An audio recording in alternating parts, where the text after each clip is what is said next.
Well, welcome to this edition of Let's Be Blunt with Montel. And I got to tell you, I am so excited about today's guest, who is an icon in the industry. He's not only a musician, he's a comedian. He's also an actor, and an actor who's got such a long list of credits, it's almost too long to even try to go through. But he's also now become a cannabis farmer. And I am so happy to have him with me today. Please welcome Mr. Jim Belushi. Thanks so much, Jim, for being here today, my friend. Hey, man, thank you so much, man. It's nice to see you. It's been a while. It's been a while, my friend, and thank you so much. It's really good to see you, too. I was absolutely blown away and excited when I heard that you decided to become a part of this industry. And you're not just a part of this industry like a lot of other people who've gotten involved and just lend their name to people. You literally stepped up to the plate, bought a farm, and said, let me get in, get my hands dirty, let me figure this thing out from the ground up. What made you want to get involved in the cannabis industry? You know what? It was like everything in my life, an accident. You know, the divorces weren't accidents, but the meetings were accidents. I bought this little place in Southern Oregon on the Rogue River. It was an old Elks picnic grounds, and at 1,800 feet of riverfront. It is just gorgeous. Wow.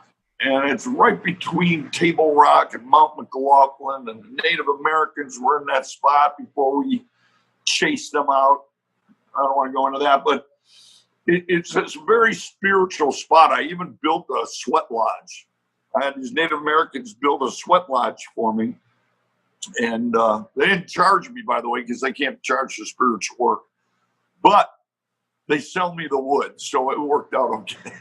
There you go. Anyway, I'm sure the farm came up behind me. It was 80 acres, so I bought it. And I thought, wow, now I got 90 acres on the river. What am I going to do? Well, cannabis became illegal that year. And I thought, wow, that's the new agriculture for Oregon. So I started growing cannabis. And the journey that this has led me on personally is just a beautiful, beautiful journey. I've been really enjoying it. And so you always bring what you have with you. So I brought some cameras and started filming it. And we developed this show called Growing Belushi on Discovery on Wednesday nights. And it's not a stoner show. It is about our industry. It is about growing. It is about the medicine. And it's funny, and there's music, and it's like this Hollywood guy in the middle of a farm not knowing what to do, And so, no, I'm in the soil. I'm mixing the perlite. I'm making sure there's drainage. I'm making sure the temperature of the soil is 64 degrees in order for the micronutrients to go into the roots better. I am Elmer Fudd and Bill Murray. I am a farmer. I am chasing gophers, digger squirrels, aphids, russet mites. I see a grasshopper, and I'm like, what's the matter with you tonight, honey? Grasshoppers. Grasshoppers. Well, let me ask you a question. What did your friends or peers or family think about your decision? Well, that's in the first episode, actually, that aired last week. They actually, it's a funny scene. They did an intervention. Oh, no. We're very concerned about you becoming a cannabis farmer. And then my daughter steps up and says, hey, we all know Jim has bad ideas that he'll never admit to, but I think this is a good one. I think he's got a special connection to it. His brother, John, think about it. And it's true that in every county that a dispensary has been in, the opiate rates have gone down. Opiate overdoses have gone down 25%. I think this is great purpose, and I think this is really good for Dad. Only one that supported me in the show. Oh, there you go. We'll give her big props for that. But, I can tell you something. This is an industry that is still in a state of flux, and COVID has really thrown it into a little bit more of a state of flux. And also know in Oregon, you've got quite a lot of competition. Now, you personally go out and visit some of the dispensaries that your products are carried in, correct? I personally what? Visit some of the dispensaries that your products are carried in, right? I am such a nerd, man. My cousin Chris and I load up a Ford Explorer with like 50 pounds of cannabis and pre-rolls, and we have a map, the Google map, and we travel and we drop them off. I take pictures of the dispensary, bud tenders and people. I'm having a ball, and I can't believe we're driving around with all this pot legally. Yeah, absolutely. It's great. Now, I mean, let's back up and talk a little bit about how now you had to hire on a staff that understands the whole process. So let's go back to the first day. So first you decided to plant a field, but then once you get to your first harvest, what was that all about? How was that? Well, Danny Aykroyd, has a friend. His name is Captain Jack. And Captain Jack in 71 and 72 went to the mountains of Mazar Sharif in Afghanistan. And the elders in that village gave him some seeds because he worked the farms there. And he's been growing that seed from seed to flower for 40 years. So it's a perfect land race seed. And he knew Danny. He used to hang out backstage at Saturday Night Live in those early days. And he was basically the weed dealer for those guys. And he had a nickname, the smell of SNL.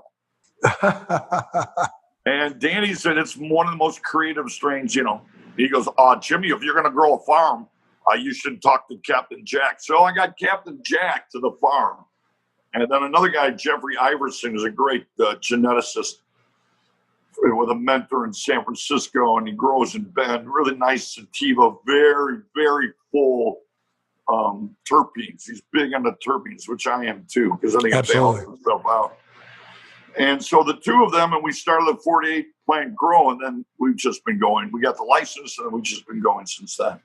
And what kind of products are you developing out right now? You have pre-rolls, you said, and you clearly are probably selling in quantity, ounces, and those kinds of things. But are you doing any extracts?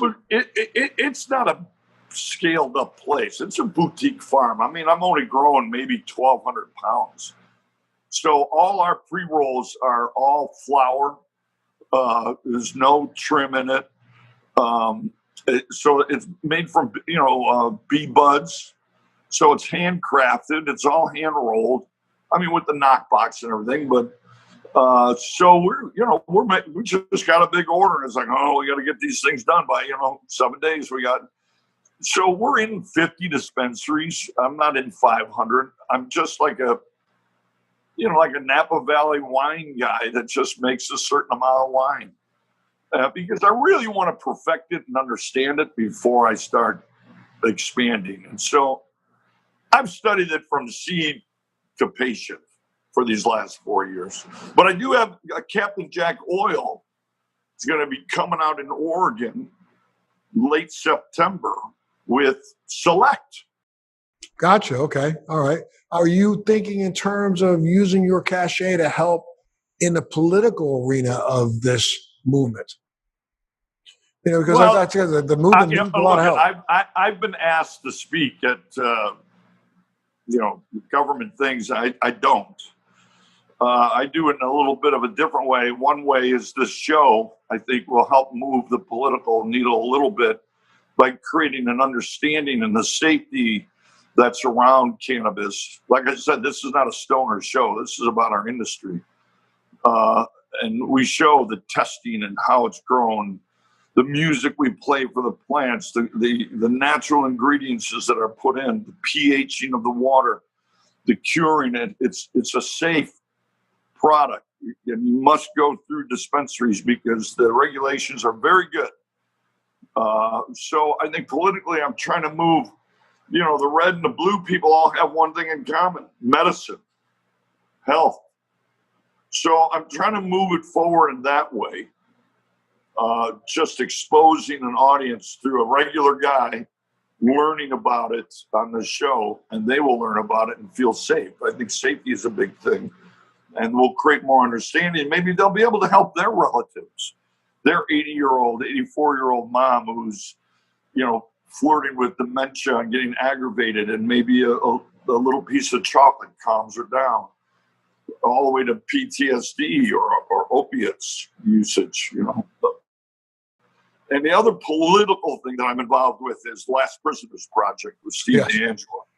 Well, I'm very much involved in that project also. As whenever we were working really hard at helping to get, this man out of prison in Wisconsin Michael right now. Thompson. Yes, I got an email from Steve yesterday that the state's attorney in Michigan is hip to it, and he's writing a letter. And yeah, well, what ended up happening is we sent a letter to the attorney general in Wisconsin, and I was the only person that she responded to and sent an email back out to us. And now we've been really, really, really working with D'Angelo and crew and working to help get it done, man. It's been crazy.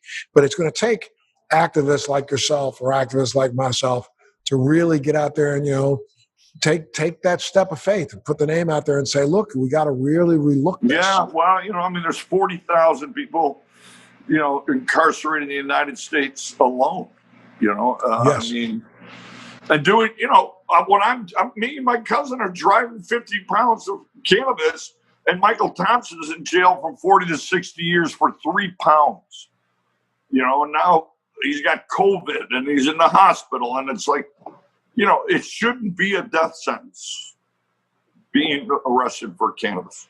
Well, come on now. Now that we have 37 states and the District of Columbia that have legalized, it is ridiculous that we have not just gone ahead and overturned these draconian laws. How can you put a person in jail today or yesterday that you are allowing to make money today?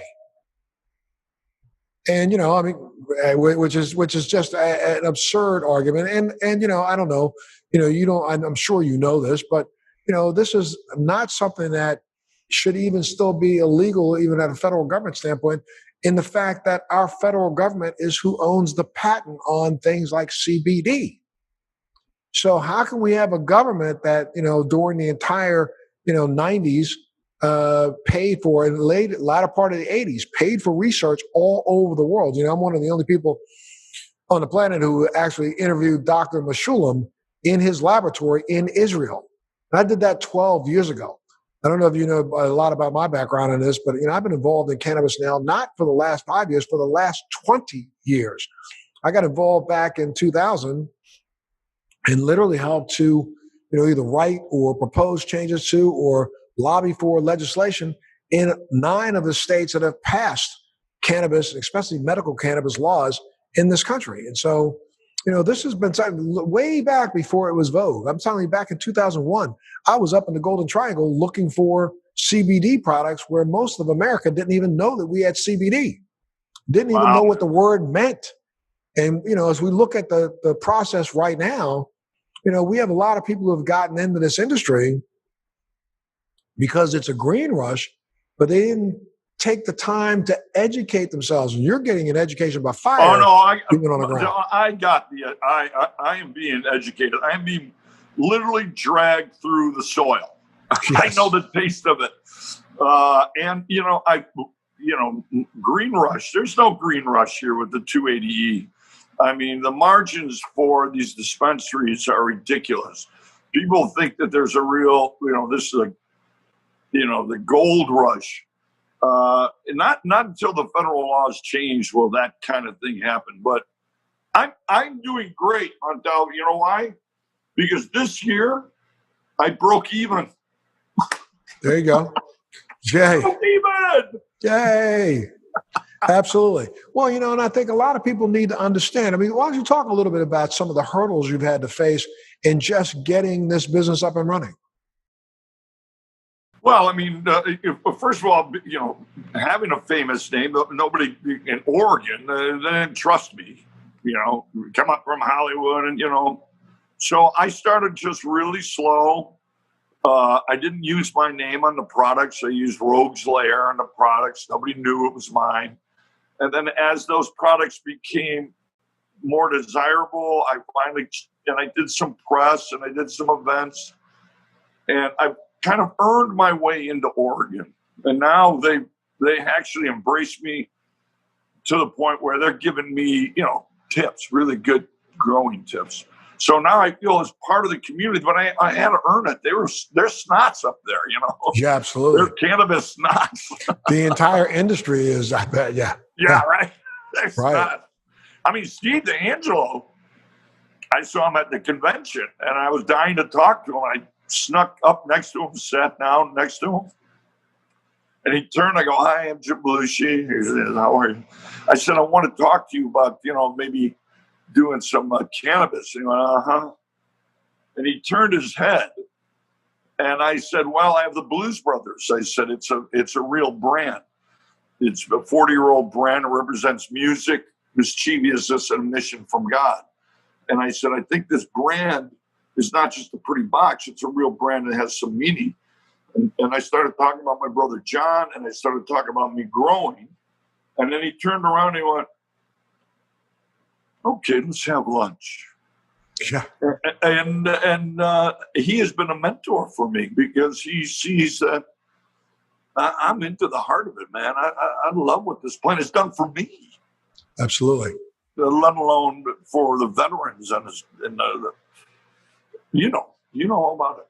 No, you have a really good anecdotal story about going to one of your dispensaries and running into a vet. Why don't you tell everybody about that? Well, that was the change. That was the changeover for me. That was the shift. Because I was working really hard to make this business work and trying to. Anyway, I do it. I want to learn everything. So I go to dispensaries, I deliver the product, and I do like personal appearances. And one place in the coast of Oregon, one dispensary, I walk across the parking lot, and there's a big line. And I try to, touch them or shake their hand, acknowledge them before I go in. Sure. And then the one guy came up, he's stringy hair, blue eyes, beard, thin. And I shook his hand. He just stared right through me. And I said, "Are you all right, man?" And he said, "I was a medic in Iraq. And I saw things that happened to the human body that nobody should ever witness or see in their life." He said, "I have PTSD, and they tell me I have triple PTSD, whatever that may mean." And they gave me a bottle, 600 Oxycontin, that's, and he said, "I got off of it." He said, "But I have trouble talking to my wife, my children, and I can't sleep." And he said, "Your strain," this one strain I have, Black Diamond OG, he said, "is the only strain where I can talk to my family and I can sleep." And he kind of teared up a little bit and he hugged me. And I said, "Man, I didn't make this." And he said, "No, but you're a steward." I left that dispensary in the car with my cousin Chris, and I just had just a chemical change about the purpose of this plant and what it does. And this gentleman changed my life. I mean, the number one fear in life is death. The number two fear in life is the collapse of family. Right. And the collapse of family comes from what? Death in the family, a severe disease, losing a job, losing a home. Divorce is a huge one. Alcoholism, drug addiction. I mean, and vets, and policemen and firemen that were in 9/11 or in these tragic situations daily, seeing what happens. I mean, there is so much trauma that is caused that everybody needs medicine to quiet the screaming. Absolutely. And a lot of people tune to cannabis not even knowing that they are really trying to resolve an underlying medical issue that they may not even admit to. It could be just anxiety. It could be just trying to relax at the end of the day. But, the inability to relax or the inability to reset yourself is a medical issue. It's a medical issue, and unfortunately, people have been reaching for alcohol for years for that medicine. Correct. Now, I mean, I have a drink once in a while. I'm not, But we all know the dangers of alcohol, what it does. Talk about collapsing families, hurting people on the highways, and the addiction. But anyway, or they reach for Ambien, Yes. Xanax, over-the-counter, PM pills that just ravish your body. This is all I'm trying to say, and I say it in the show is, look, there's another choice to stop the screaming, to manage the screaming. I mean, these poor people on the street, they're talking up, they're screaming. And it's like, if I could just get them an edible, maybe it would stop the screaming. So all I'm saying is there's another choice to stop the screaming, to medicine, besides all the other things that we have to choose from. Absolutely. Look, I hit this mark where I'm going to have to pay a couple of bills. So I'm going to take a little break real quick. You've been listening to Let's Be Blunt with Montel, and today's guest is Mr. Jim Belushi. We'll be gone for 2 seconds and coming right back at you. So don't go away. Got more of Mr. Jim Belushi. We'll be right back right after this. So, hey, guys, thanks so much for tuning in today to Let's Be Blunt with Montel. And we've been having an incredible conversation with the one and only icon from Hollywood, Mr. Jim Belushi. Thanks so much, Jim, for being here and being a part of the show. Icon, thank you. Well, you are an icon. So, more of an emoji, I think. Well, you've been throwing down and spitting some wisdom that I think a lot of people, need to hear. And, I think, right before we took a break, you were talking about, how cannabis helps to stop the screaming. And, if I could just for 1 second, just go ahead and share with all our listeners, a lot of people don't understand that cannabis is as natural to the human being as it is to every mammal on this planet. We have something in our system that's called the endocannabinoid system, which is a system of nerve receptors that were programmed by our genes to be receptors for cannabis. And we also produce our own cannabinoids inside of our body. They're called endocannabinoids, cannabinoids that we've been producing since the time we were born without ever having consumed any cannabis itself. And those cannabinoids that we, produce are something called anandamide and something that's also called 2-AG, which are two chemicals that literally science has now proven and is published in double-blinded or in peer-reviewed studies around the world that these chemicals produced inside of our body help to put our cells in what we call homeostasis, which means that Goldilocks zone. And so for us to actually function correctly and efficiently, we need to have cannabinoids in our body. Now, that doesn't mean that we have to consume heavy amounts of THC, but we have to understand that the plant itself offers us about 160 cannabinoids. We've only been really scratching the surface in the science that really needs to be developed out over the next, couple of years. You were talking about how, important terpenes are to, your product. And I got to tell you something, I created some formulations when, we were both with Select with Cura for a while. And I produced some products that had very specific terpene formulations added in so that they could help elicit even greater response from the other cannabinoids. And, now, I'm in the process of getting ready to find a new product manufacturer to get my products back out in the marketplace. But I'm a real believer in the whole plant and understanding that all we have to do is just very little tweaks to maybe the cannabinoid profile to elicit the responses that we'd like to be able to elicit. And, I know you're working really hard. Very well put, my friend. Very well put. Thank you, sir. That is our journey, is to find that. I mean, I've been woken up to the whole full spectrum, I've been getting RSO, which he does not like us to use that, but the RSO oil for people who are in severe pain with cancer, chemo. The whole plant extract of the oil is such great medicine for people in severe situations. I'm learning about this Captain Jack strain I have. Interesting that why it elicits a great feeling, and a result, it's not a high THC. Again, most landrace strains aren't. I mean, I'm lucky if I get it up to 18 THC. Right. But what it has is about 5.2% of terpenes. Yes. Those terpenes break down to 72% of those terpenes is myrcene. Myrcene, man, myrcene. Myrcene is great.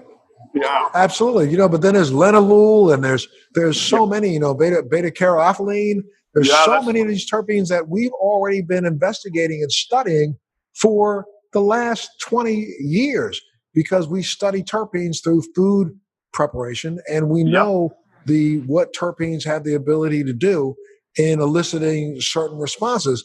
And unfortunately, some of those that are using just isolates, trying to isolate and say, produce just a pure THC, don't understand that in the research that's already been done, we've proven that cannabinoids work in what they call an entourage effect or an orchestra effect. You can't play Beethoven if you don't have any strings. Okay, you can play some music. It might sound like Beethoven, but it's not going to be Beethoven without strings.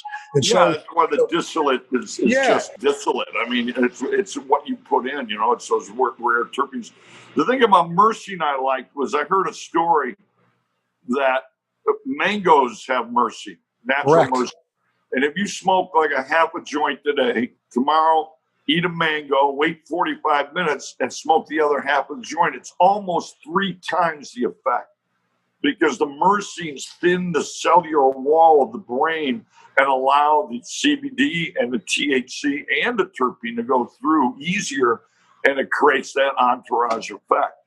Absolutely. That's where you get cell permeation. I mean, that's the reason why we want to go for the broadest spectrum of cannabinoids as we possibly can. I think now all of a sudden the industry is starting to catch up and starting to recognize that what we did, which was really good in researching and figuring out how to do isolates, but now we need to go back and put those isolates back together, or instead of isolating. And like I was and have been very big on creating oils that are made from non-caustic solvents, like using supercritical CO2 extraction or using cryoethanol extractions.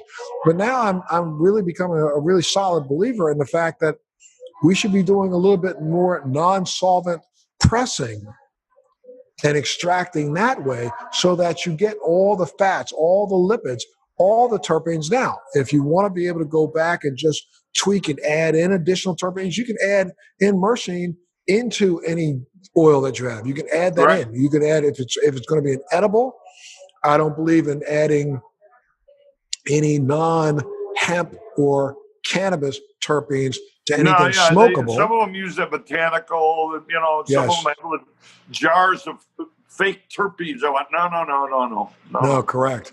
Just want to stay with hemp. And what about in the hemp world? Are you producing any hemp yourself?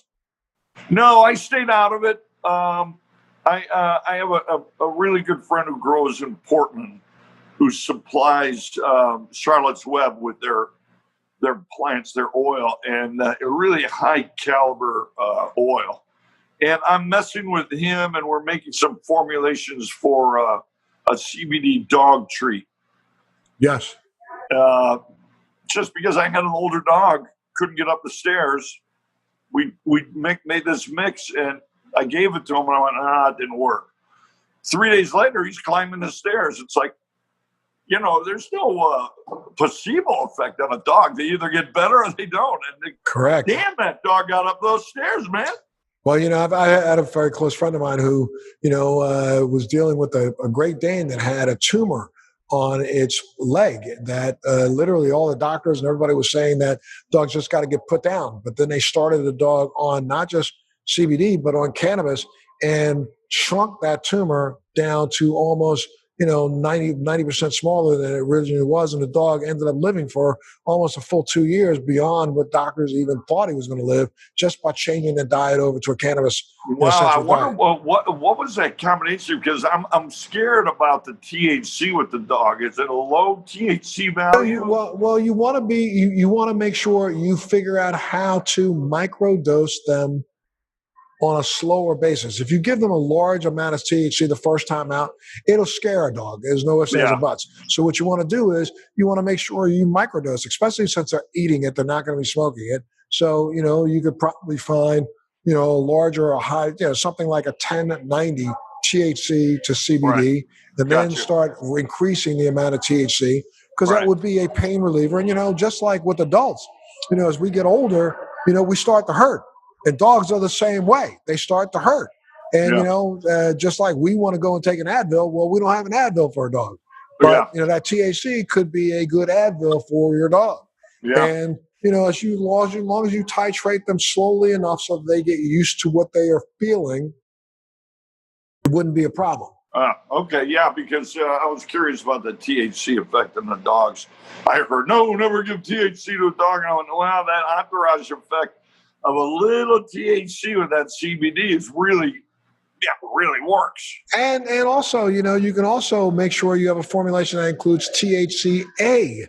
We've now seen in recent months, there is some literature that's been reported now in peer-reviewed studies talking about there's THCA, there's THCV, there's THC, and the THCA is the acid version, which we're now starting to learn has probably 20 times the anti-inflammatory response as some pharmaceuticals. People don't recognize that. THC is as important to health as CBD. CBD has an anti-inflammatory mechanism, but both of those together is probably more powerful than your typical Advil. So there's literature out there, and we're starting to learn more and more. Just like we're learning about the fact that it's CBN is helping with sleep. CBG, which we know is what a lot of people have referred to as the stem cell cannabinoid, because we know that CBG turns into THC and CBD as the plant grows through its flowering stages. So there's so much information that's out there that we need to start culling, getting together, and not only educating us, the growers and the providers and the formulators, but we need to start educating the masses. Again, this Growing Belushi, this show, I'm trying to do that in baby steps, I'm literally breaking down, THC, CBD, terpenes. I do an edible pod where I explain about edibles and how they're made, how to dose them. I do a vape pen, how to draw on a vape pen, how much, what full spectrum is. So I'm kind of teaching them, if you're going to go out there, please don't take somebody's brownie that they made at home. Go to safety. Go to a dealer or a legal dealer. You'll get the controlled dosage that you want. I'm a microdoser myself. I do 2.5 milligrams to go to sleep of an edible. Steve D'Angelo just scoffs at me. He can do it. I don't know. Well, I've been doing it a long time, Jim. And I just take one hit off a joint to get along with my wife, It's just microdosing to keep that management of the screaming down inside, But, here's the problem I ran into. As you and I know, and most people probably listening there's a huge influence in terpenes. So I go to these dispensaries, and I've been in all 50 of them, and I've been in them probably 3 or 4 times. And I talked, and I have my products lined up, and I had 6 strains, right? And this lovely couple come up and go, well, which one do you like? I said, well, I like the cherry pie because it's low in THC, but it's got 3% terpenes. And I call it the marriage counselor because it really kind of chills you out, makes you charming, and makes whatever your wife is saying very, very sweet. And he goes, well, what about this one? I said, oh, that's chocolate hassberry. That's a 28% THC. He said, how's that? I go, I don't smoke it. I'm too scared of it. Well, how about this one? I said, well, this one my veterans like, the Black Diamond. It's a 23, but it also has good terpene values in it. But it's an indica, so it's a down body, I go through the education of every strain. And I go, what would you like? Chocolate hash-berry. Huh? The highest THC. It's like, you don't understand. It's like, that's like asking for a bottle of wine that has 50% alcohol. Wine only has that's for 14%. a bottle of wine and getting Everclear. Yeah. But think about wine. Wine is filled with terpenes. Yes. And just 14%, 13% alcohol. The rest of it is all the terpenes, the flavors, the smells, and all the, anyway. Well, a lot of people I just don't know how fast the audience is going to come on to the values. And they're still thinking high THC, that must be good.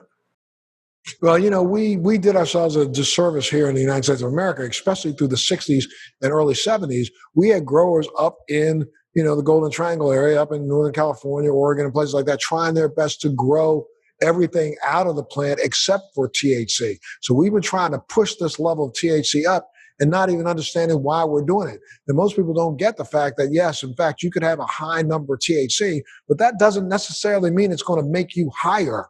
It may make you experience that euphoria for a longer period of time, but it may not make the intensity. Paranoia, by the way, Correct. And a little anxiety.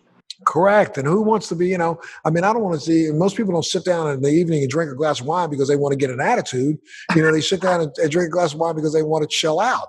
Well, that's the same reason why, the same purpose for this. And as we look at this, I'm not trying to say anything about your age or mine, but brother, it's we, the baby boomers, who literally can actually get the greatest effect and greatest experience out of cannabis than anybody on this planet. Because, at our ages, we're starting to, we're not in the last quarter, but, we're getting ready to see the I'm in the last quarter.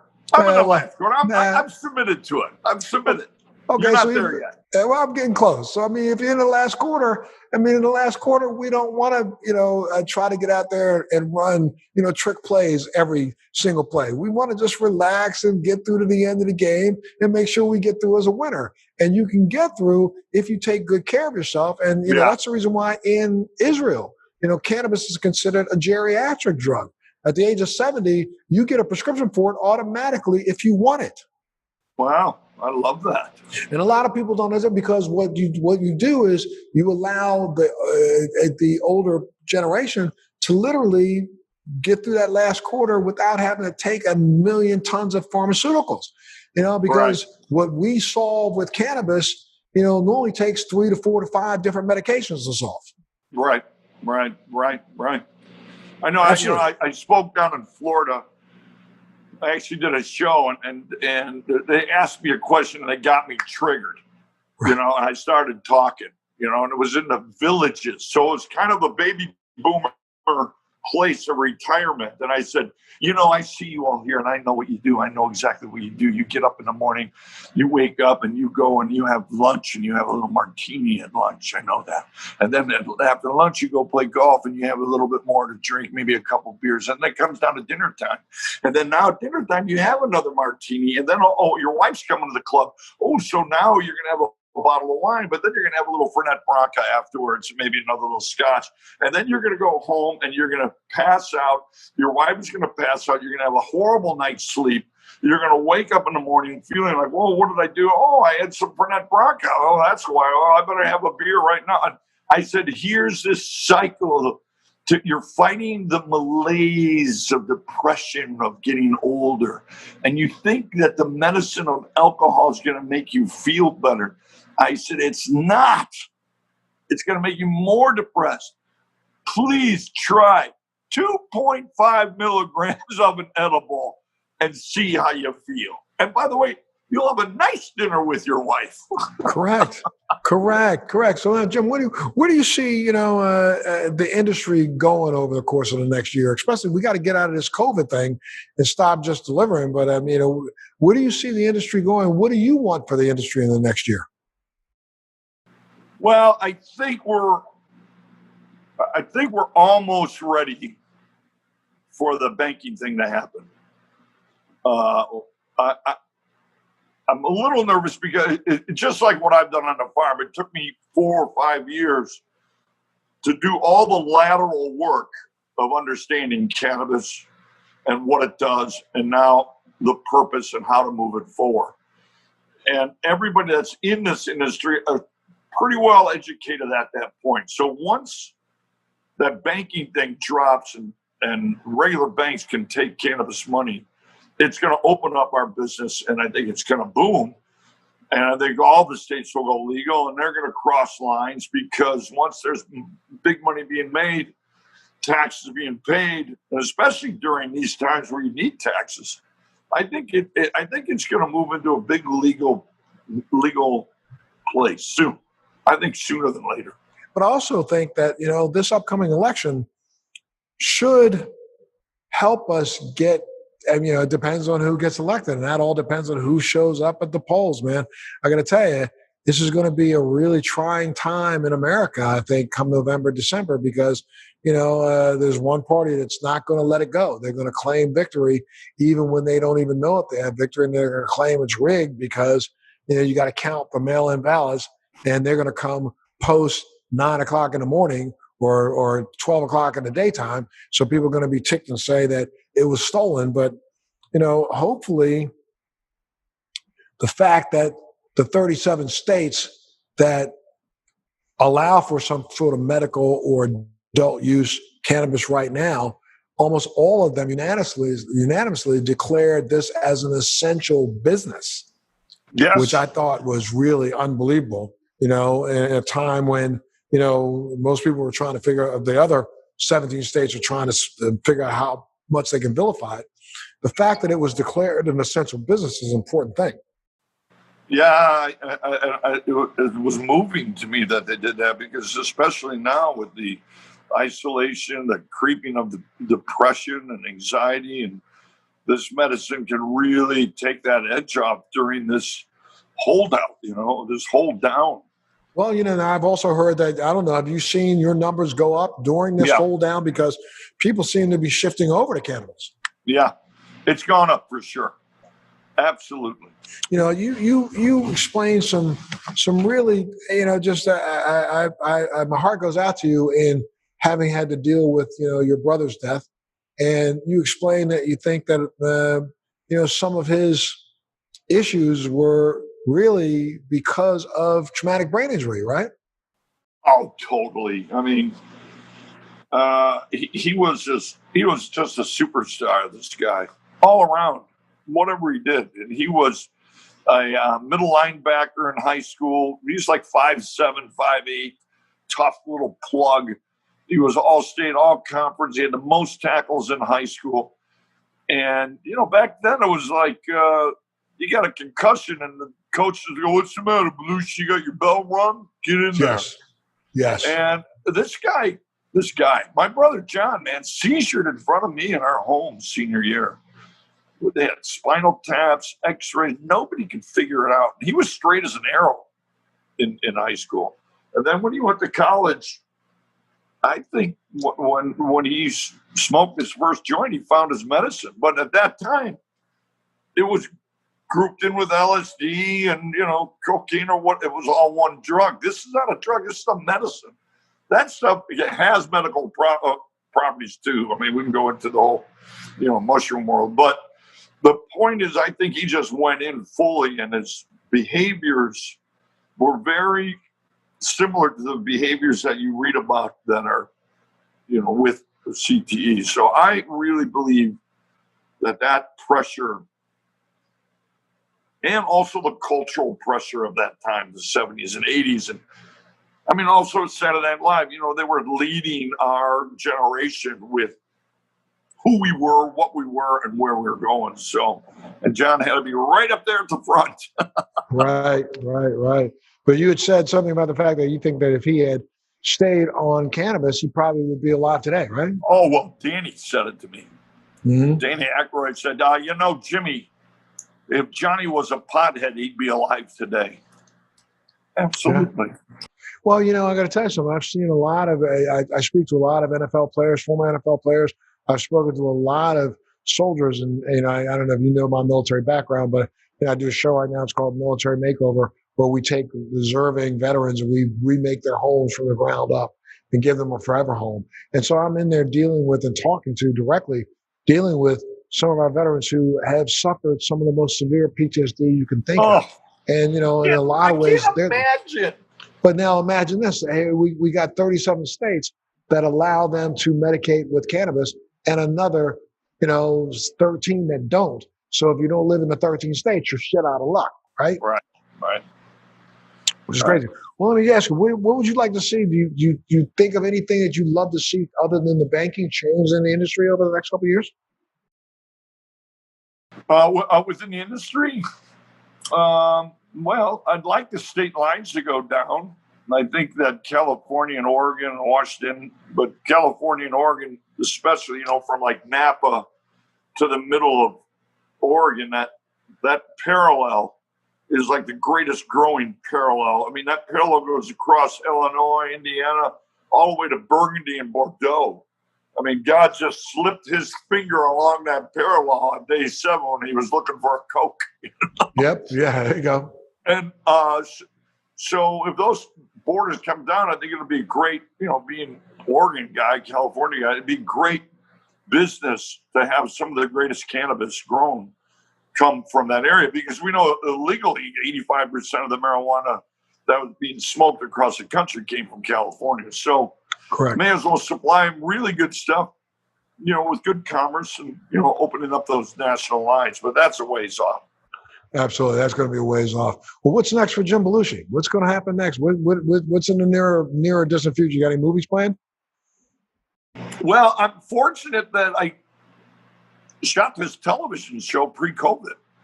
And it's like one of the only new shows on TV. I mean, I got a funny text from a friend the other day. It said, well, I'm finished with Netflix. What else is there? And I said, well, I got a new show called Growing Belushi at Discovery, 10 o'clock on Wednesday nights. Even Leonardo DiCaprio ain't working right now. So as far as the film and television industry, I feel like I'm still in television with this new show, and we're hoping for a good pickup, and we can start to explore. I'm going to want to be the Charles Kuralt of cannabis. I want to go to Israel. I want to go to South America. I want to go to, to Toronto. I want to go to Jamaica. In this episode that we're seeing this week, my cousin and I go to Colombia and looking for the Santa Mata Gold and the Punta Rojos. And Adele, I went down there, hired some camera guys, and we improvised for 9 days. I mean, I saw Steve D'Angelo down there. There was a big smoke out with 150,000 people on the street. It's just a very special show. So for me, movies. Yeah, I mean, I've done everything. I mean, I've done drama, comedy. I've killed people. I've been killed a lot, which is really kind of fun. I've done Broadway. I've done musicals. I've done sitcoms. I've worked with Oliver Stone, Roman Polanski, Michael Mann, David Lynch. I mean, I've had a really wonderful full career. But this show and this place I'm in right now feels like what's next for me. Absolutely. Well, I can't say thank you enough, sir, for being a part of today's Let's Be Blunt with Montel. You got a home here anytime you want it. Whenever you want to come back and talk about anything that you're doing, we'd love to have you back here. I want to come back, and I want to talk to you about your internet provider. Absolutely. I need that. I got to tell you something. This was very funny. I'm talking to you. I live in a 30-story building. Up on my floor, the 21st floor, the internet's not working. I'm right now down on the mezzanine level in the lobby using their internet, and it's working. I'm going to tell you, you got a whole episode just on that. I know, for sure. No ifs, ands, and buts, man. We're going to take the camera and follow that guy and follow that Wi-Fi, and where is the tree, and how can we... How do we make it better? Thank you so much, sir, for being here and being a part today. Instead of a blunt, we're going to call it the internet. But there you go. Well, look, if I get out to Oregon, if things slow down and I can get out to Oregon, I definitely want to come by the farm and take a look. Oh, I would be honored, man. And by the way, it would be great if we're filming a second season. It would be great for you to come while we're doing that. Oh, absolutely. Let me know when that happens. And if that happens, I'd love to be able to come help you drop some science. I'd love that. Thank you. Okay, my friend, you be well. And you've been listening today to Let's Be Blunt with Montel. Our guest has been the one and only Mr. Jim Belushi. Thank you so much, sir, for being here. And thank you guys for tuning in. Make sure you tune in to the next one. Yes, sir. Icon or emoji? I like icon. We ought to make an emoji out of you. For sure. All right, my brother. Be well.